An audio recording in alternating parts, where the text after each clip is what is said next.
Guten Morgen. Zum heutigen Video gibt es einiges zu sagen. Ich möchte in diesem Video zeigen, wie man ein bisschen höflicher rüberkommt, wenn man Ja und Nein sagen möchte. Sehr oft sagen Schülerinnen und Schüler im Ausland, wenn sie etwas gefragt sind, yes, no, yes, no, aber nichts dazu. Und das wirkt sehr unhöflich. Und damit das ein bisschen besser geht, dazu ist dieses Video gemacht.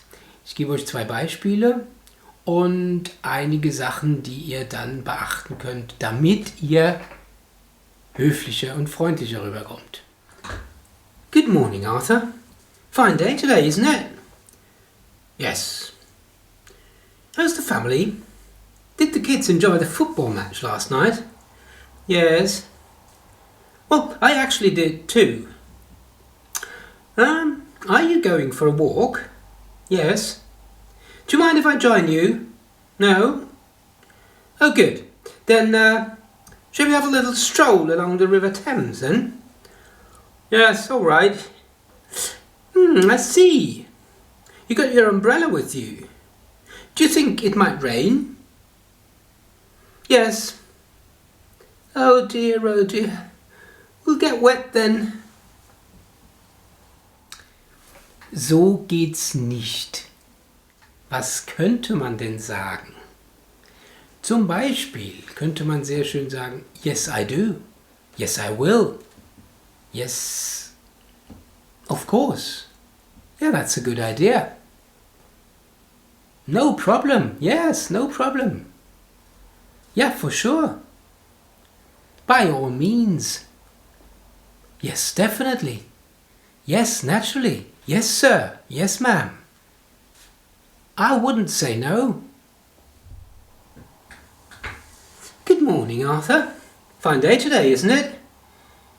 Oh, yes. Just a drizzle of rain maybe later. How's the family? Did the kids enjoy the football match last night? Yes, they did indeed. Well, actually, I did too. Are you going for a walk? Yes, I am. Do you mind if I join you? No, not in the least. Let's go. Oh, good then. Shall we have a little stroll along the River Thames then? Oh, that's a very good idea. I see. Oh, you got your umbrella with you. Do you think it might rain? Yes, actually I do. But never mind. We can share mine. Oh, thank you very much, Arthur. Und wer noch ein paar Beispiele zum Üben finden möchte, auf meiner Homepage www.englisch-fehlerteufel.de sind einige Bilder. Da könnt ihr sehr schön Dialoge üben. Und jetzt viel Spaß und viel Erfolg mit dem Höflichsein.